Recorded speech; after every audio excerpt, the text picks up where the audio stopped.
Okay. Hello. Paranormal Pixies here. I'm Blade. I'm Rhonda. Coco. And then we have Bone Daddy back there. Yep. Happy as can be. He's not wearing his hat. So we had talked about out-of-body experiences and things like that last week. And I said we were going to talk about vampires. Yes. Mostly because of the comment that you made, you hoped there really were vampires. Yes. Okay, so I'm going to ask you why you hope there really are vampires. Because it would just be awesome, In what way? Well, because, the whole immortality thing, for one, and, I think that would be cool. Of course, if I'm much older than I am now, I'd be like, no thanks, but, So, but, just okay. that. And, So, they're like super speed and, all the kind of stealthy things they can do. Okay. What else? It's just that? Pretty So much. you want to be a superhero that lives forever. Okay. That could be fun. The reason that I said that is because our media, the TV shows, the movies, the whole thing, have very much given the image of the vampire as this almost romanticized version. Yeah, they've glamorized it. It's, I'm with Dean with the whole glitter thing. That works for you, really? Yeah, hey, I'll take my vampires any way I can get them. I liked the Twilight movies. There were some things that I was just like, but I'm like, it's a movie. Just enjoy it for what it is. I couldn't. I couldn't. But that's how I am with movies. I'm like, it's a movie. Just just enjoy it for what it is. I'm like, go for the werewolf because at least he's hot. That guy, I'm sorry, but I've seen chests on kittens that were bigger. Oh yeah. The guy who played Edward. No offense, please, no, ooh. Well, no, I wasn't attracted to him. No, but and I will be honest. Mm-hmm. This younger age, this kind of post-teenage, early 20s vampire stuff that they have out there just has no appeal to me. It's too much like Melrose Place with fangs. There you go. And I wasn't into Melrose Place, so why would I be into this? So it just, honestly, there was one show, and it would be surprising how I feel about teenage shows. Okay. That I even watched it. But the storylines were so good. Okay. And I'm missing, if there's a new season on this summer, I am missing it, and I hate that fact because I always looked forward to the summer times and sometimes the late fall for this show when they would do a split season. Because, like I said, the storylines were awesome. And it had a dark side to it. Well, what show was it? Teen Wolf, amazingly. Oh, okay. All right. I mean, I'm not really big into that whole teen angst. If I wanted to do that, I'd just go to work. Yeah. I'd see tons of that, hormonal spewing everywhere, Mm-hmm. But the show really had great storylines. Yeah. Wasn't it on Netflix? No. It's I thought it was. it's a MTV show. Well, I know it's on MTV, but I thought they had brought it out on Netflix. Huh. Maybe I heard that they were going to. I'm hoping. They probably will. I'm hoping. So yeah. I'm hoping. I'm so sad because I saw last year's season finale. Yeah. Where they all grew up. Mm-hmm. A lot of them left, but there's like inklings. I don't know because what I see on Facebook, there might have been another season. Yeah. With the new kids. Yeah. On the block, but still, I'm like. No, I can't see Teen Wolf. It's that bad. I mean, that show really was great. Yeah. As far as the whole teenage shows go. Yeah. I liked Buffy. Mm-hmm. I liked Angel until it got a little weird. Yeah. But, honestly, this whole romanticized vision, and it started with Bram Stoker's Dracula. Yeah. With the gothic romance. Mm-hmm. And that's where we finally got this image of this sexual being. Well, it wasn't until Bela Lugosi Right. did Well, Dracula. I mean, even in the book. When they did Nosferatu, I mean. Oh, the Nosferatu, no. no. But even in the book, the Gothic book, Yeah. there is a sexuality to it. Yeah. But Bela I think Lugosi, yeah. I think he was trying to be kind of scandalous, considering when he wrote it. Right. Well, today that's like, nothing. Right. But back then, that kind of Gothic romance was, very. That was risque. Yeah. But that's when you start getting this. Mm-hmm. I mean, really, honestly, he wasn't the first one. Varney the Vampire was the first written vampire story, and it was written by Dr. He was with Shelley and Percy. Oh, I can't at that name. I can't remember. That retreat they were at that retreat where she wrote Frankenstein. Yeah. Did he write that based on that dare that they had to see who come up with the scariest story? He started the Varney the Vampire at that. And that's where, so people who watch the show Penny Dreadful, that's where this term comes from, is he wrote Penny Dreadfuls, which were Gothic horrors. And at the time, most people didn't write out and out novels. Right. What they did is they wrote chapters. And they would be published in like these newspapers Penny Dreadfuls and stuff like that. In these little magazines, these little tiny penny. Was it for a penny? You could get this little book, this little chapter book, for that chapter, and you would wait every month when it came out. What was next? Oh God, and they were crazy. And they were Gothic romance. So they were like Frankenstein stories and vampire stories and ghost stories, stuff like that. Yeah. So that's where Penny Dreadful comes from. It was a magazine. You went down to wherever the newspapers were, and you would buy your Penny Dreadful for a penny, and you could read a horror story. And that's what it was. That installment of the horror story. Yeah, because I knew they used to do that. They would publish chapters in like papers too. Right. Yeah. Yes. But that's what, those are specific that some publishers would just do a little small pamphlet-like chapter of a story. So, but that's where they come from. Mm-hmm. And that's where we get this romanticized view of the vampire. The legend vampire is completely different. Oh, yeah. These are where you get revenants. Mm-hmm. And revenants are pretty much more intelligent zombies is the best way to describe it. Yeah. They are corpses that are animated. Mm-hmm. Some of it might be, some think that it's an unresting soul. Some of it, there is a belief that it's demonically possessed. Yeah. Well, like the belief in Eastern Europe, where if somebody died and then members of their family started getting sick, they thought that person was coming back as a vampire and causing them to get sick. Or even the whole village. Yeah. And then what it was is, a lot of people didn't understand decay at the time. Yeah. So, and even still, there are some areas in villages that still don't understand. I mean, it's not a common thing. They don't look at it and go, oh, look, the body's decomposing. Yeah. They had a vampire thing just recently, last few years. Yeah. Right. And they killed the guy. Well, the guy was already dead, but they essentially dug him up, ripped the heart out, yeah. Boiled it in wine, and everybody drank it. Yeah, and then didn't they stake his body? Yes, to they the staked ground? his body in, and there was a huge to do about it. The guy, who had led the party that did this, actually went into hiding because there was police investigation. Yeah. They actually did a show. I'm not going to name a show, but the show where the host went out and actually talked to the guy. Oh yeah, I saw that. So yeah.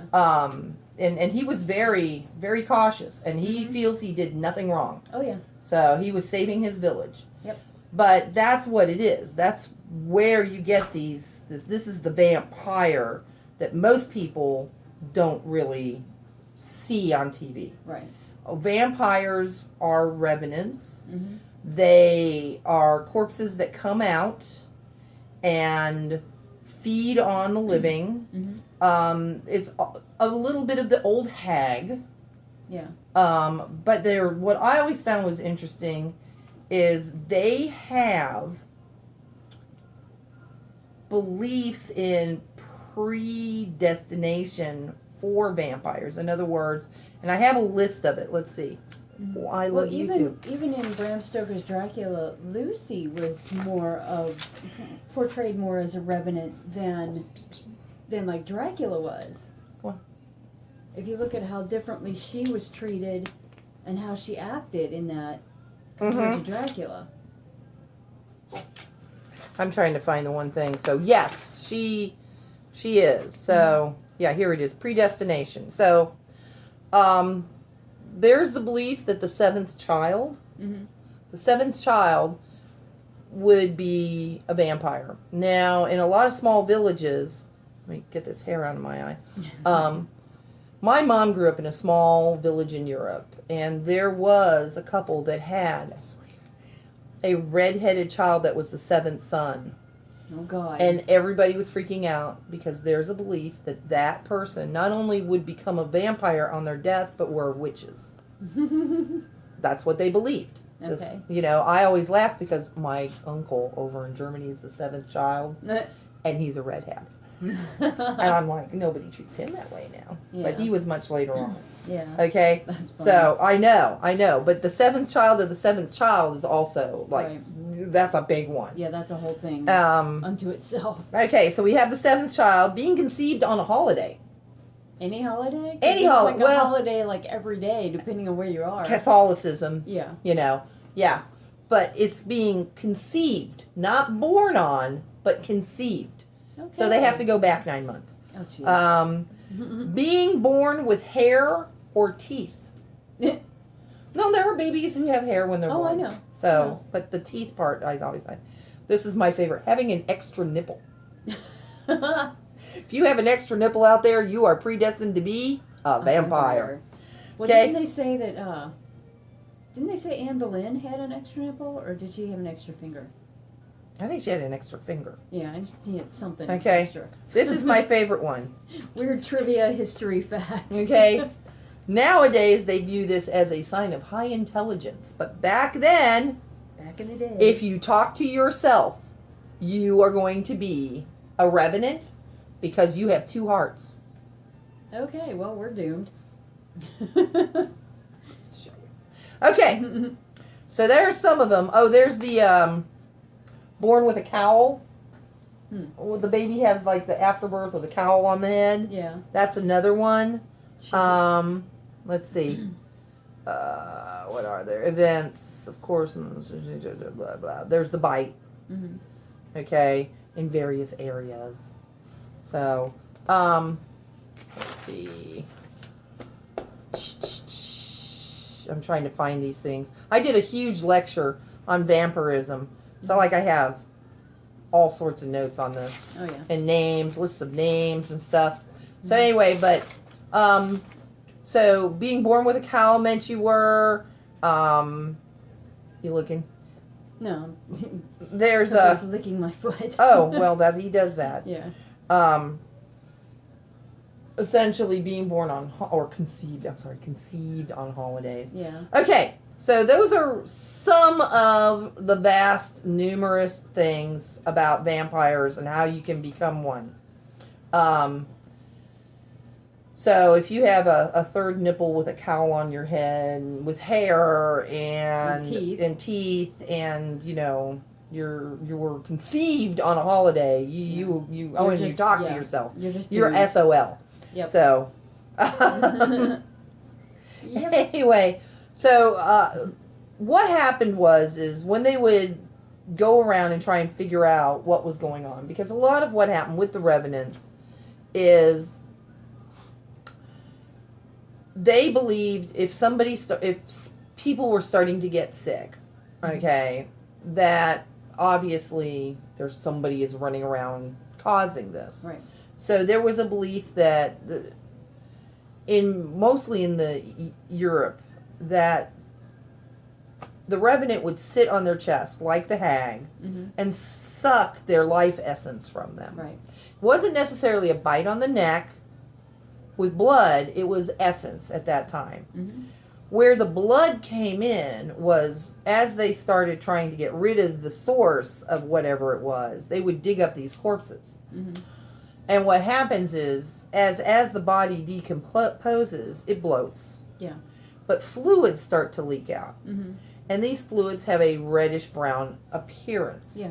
And so it would look like they had fed Mm-hmm. and that they were filled, that their body was filled up with this blood they had drank. Yeah. Really, it wasn't. Shit ton of blood to Well, do that, man. well, If there's you've a ever shit ton of seen people in a village. if you've Yeah, ever if you've seen, ever like, seen a a bloated bloated- body, yeah. yeah, it's not pretty. It's not pretty. But essentially, this was the belief, and that the hair and the teeth and the nails still grew. What that was the skin pulling back. Mm-hmm. So they would get that appearance that their nails were growing, their teeth, the gums were receding, and then the hair looked longer. Right. So there was this belief that they had just fed, that they were still alive, they had a flushed look to them. So that's why you get the blood. Mm-hmm. And there were different ways. I mean, it's not a pretty picture. No. This is not, a decomposing corpse is not pretty. No. Even when it's bloated with all the stuff. So this whole, gee, I want to be a vampire. No, not really. I don't not think so. like the Revenant type. No. But You want to be a media vampire. Yeah. Yeah. But media versus, and let's say vampires were, you're going to get more of a revenant. Yeah. That's what you're going to get. Not this glitter king thing going on there. No. Pretty boy, I can walk in the sunlight. So I always liked the fact that there were different ways that you could prevent a vampire from doing stuff. Yeah. One of my favorite scenes was from X-File where they took a legend. Oh yeah, And they have to count everything. Yes. When the little pizza delivery vampire boy goes into Mulder's with room. the red hair, with the red hair. And, Mulder liked, I guess it was sunflower seeds or something, and he just threw a whole bunch of the floor, and the kids goes, ah, damn! So he has to count them. Yep. And that is a legend. That, tying knots. They would tie them down in a net because the vampire would literally have to untie the knots. Yep. Throwing seeds in there, grains, all sorts of stuff. They'd have to count them, Yeah. So, I mean, that was one of my favorite. And it's not one that you hear a lot of. Right. As far as the deterring a vampire. Right. Because it really doesn't kill them. It just annoys them. Keeps them busy for a while. Keeps them a long time. I mean, just tie knots. Knots and lots of knots. Yep. That's why they do a net and get a little meshed one. Yeah. So they have a long time. Oh, yeah. Are you a vampire dog? I saw you just going for my neck. Yes, I did. Mm-hmm. Yeah, and it always cracks me up when, when I find out how many people don't realize that even though Bram Stoker based Dracula on Vlad Tepes, Yes. the people of Wallachia. to him, He's a hero. He's a hero. Right. He is a national hero. Yeah, he had nothing to do with vampirism or whatever. He was just somebody that Bram Stoker used as a character. Right. And that's just it. He was somebody historic. He was an impaler. He did impale people. Yeah. But he did that literally as psychological warfare. Oh, yeah. Everything he did was politically motivated. Exactly. And he had a rough life. I mean, yeah. he really did. He was in prison for most of it. Yeah. I mean, when he was younger, his father gave him and his younger brother Radu, to the Turks. And, Exactly. He was not, and the term Dracula means son of Dracu. It's son of the dragon. Son of the dragon, which was his father, which was essentially a title. It was a title. Yeah. So that's where you get the term Dracula. But he was not a vampire. No. That was created by Bram Stoker's Dracula. He was just a ruler back in the day that And he did some what we would consider some horrendous acts of war. I mean, torture. I mean, nailing people's hats to their heads because they didn't take them off. That's my neighbor mowing or weed whacking or There's something. There's like this loud buzzing, and it's just like, what in the world? He's like, what is that? But that is really loud. but wow. Yeah, Vlad Tepes is not the Dracula that we know. Right. He is an actual historic figure, Mm-hmm. and he is a hero to his country because he essentially freed them from Islamic rule. Yeah. And that's what happened. And there's that area was very much taken over by Turkey. Mm-hmm. The Turkish Empire just kind of, yeah. you know. Well, and then he went out and did the scorched earth thing. Right. So that they wouldn't have anything to sustain themselves Exactly. while they were trying to come in and take over his kingdom. Right, exactly. And that's a political act as well. I mean, a lot of rulers have done that before. Oh, yeah. So I mean, he was not this horrible person. I mean, he cared did, about his people. Right. He did what he needed to do to protect his people and his kingdom, and Right. you know. But I do like when I see an Impala and the license plate says Vlad the Impala. Yeah. So I'm always like, I wonder how many people get that joke. I know. Yeah, it's funny. That would be bad. Mm-hmm. But yes, Vlad Tepes is not the Dracula that Bram Stoker created. Right. He is an actual historic figure. Mm-hmm. But there are different things that can cause it and different ways to deal with it. People thought that if you didn't perform certain acts after the death, sacred ground, if you carried the body the wrong way over the threshold, if you didn't cover the mirrors properly, that people would come back. Yeah, didn't he have to carry him out like feet first? Yes, Yeah. yes. There was a special way to carry him out of the house. Right. And a lot of it was, and what they would do actually is they would turn the threshold stone over and backwards. Because that way the spirit, if it tried to come back in the house, it couldn't. Ah. So I hadn't heard of. Yeah, there are a lot of different things that they would do to try and keep a revenant or spirit away. And every culture has some sort of a vampire legend. That's what I was gonna look at because we'll go through the destruction, prevention, and destruction. That's the Revenant. Yeah. And just, So, here's another one. Here's another way for the predisposition. Some examples: alcoholics, you're going to become a vampire. Godless people are those of other faiths that are not Christians. Prostitutes. I guess I'm doomed there. and hey, this one, man. Deceitful and treacherous barmaids. Yes, you may become. Okay. Where do they come up with this stuff? Oh God. They're, as far as bites go, they look at the traditional one on the neck. There's also the one around the left nipple. Yeah. Now, do you know where this one comes from? No.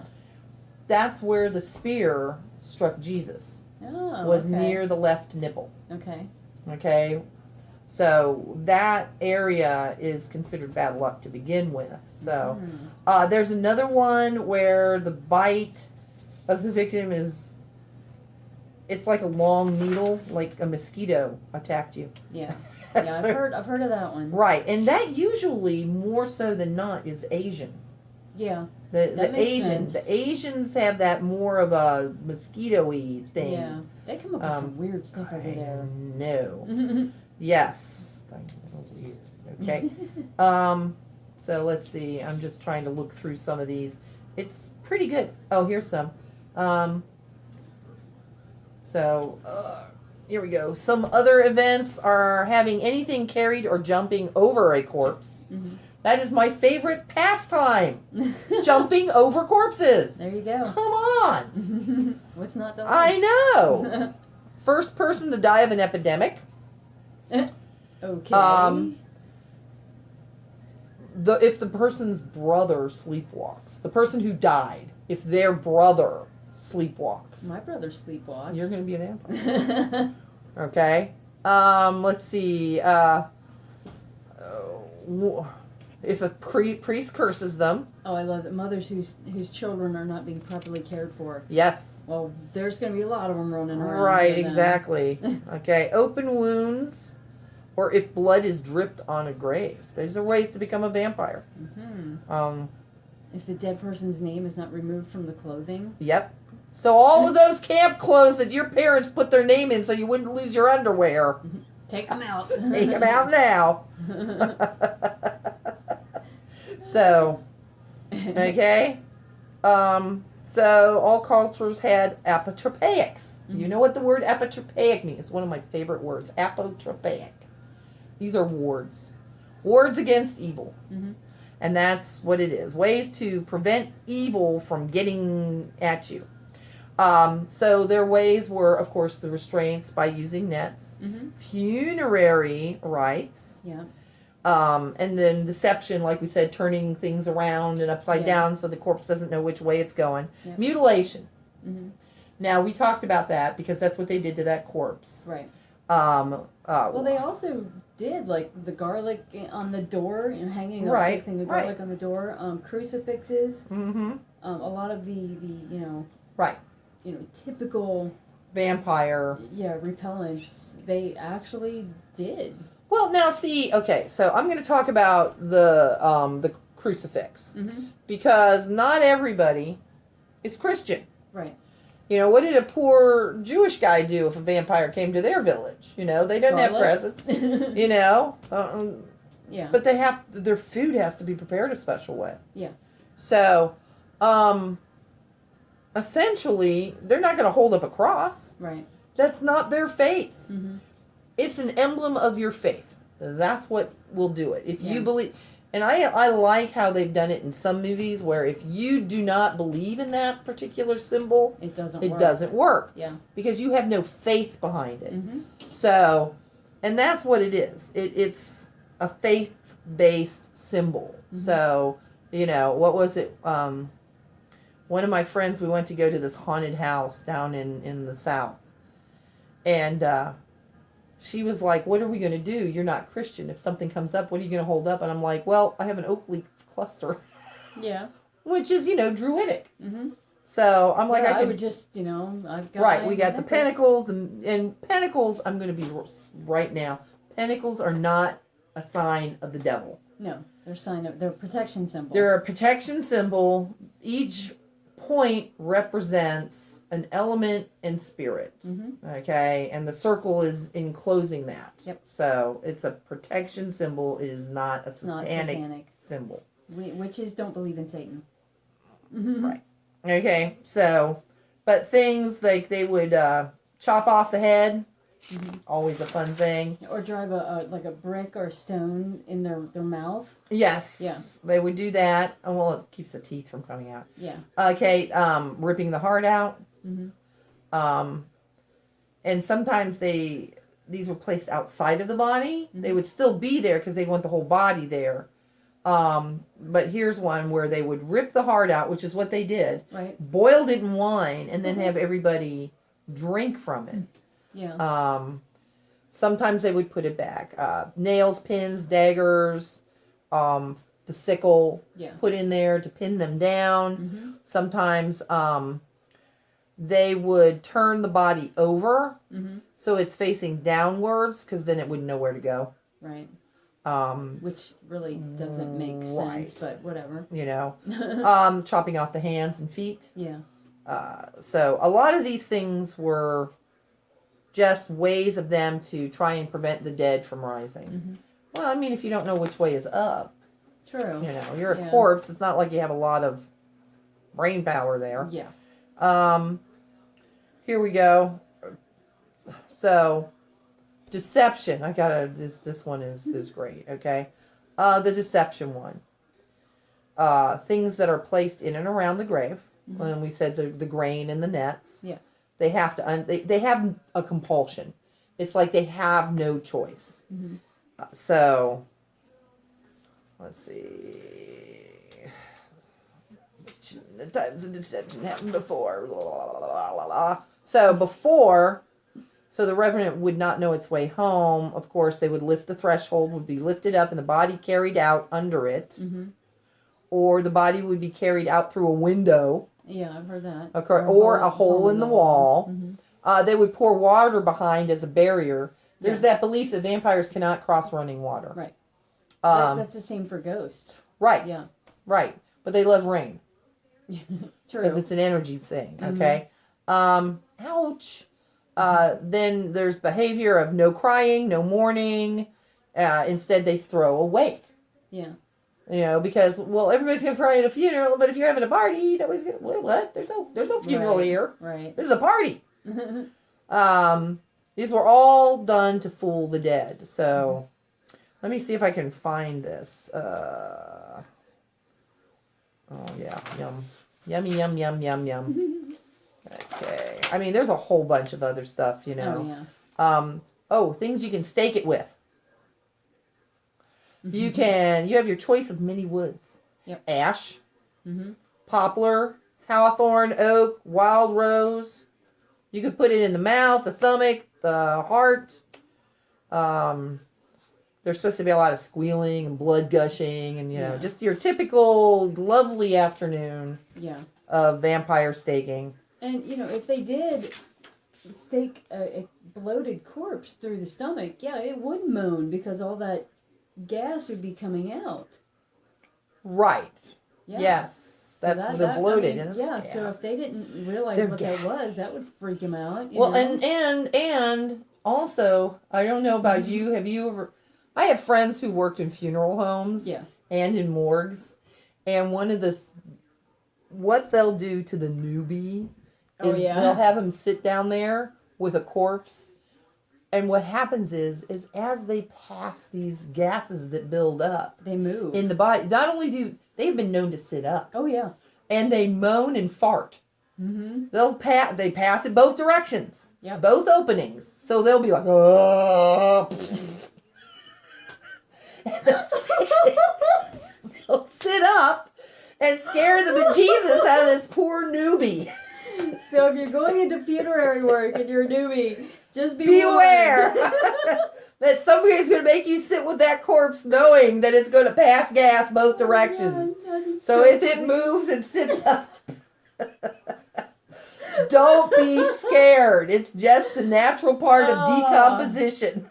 I love your sound effects. Oh, God, that was great. But wow.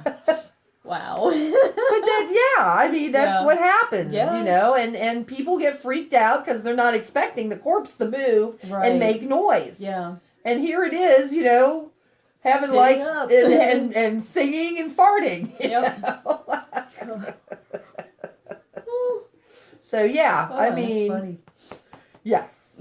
So be aware. But a lot of people, this wasn't something they thought it knew. was some other force that was causing the body to do this. Right. So just like the poor guy sitting in the morgue, when that happens to them. So you're like, holy crap, this guy just moved. Yeah. And tried to sing and then farted. It's so funny. Oh God.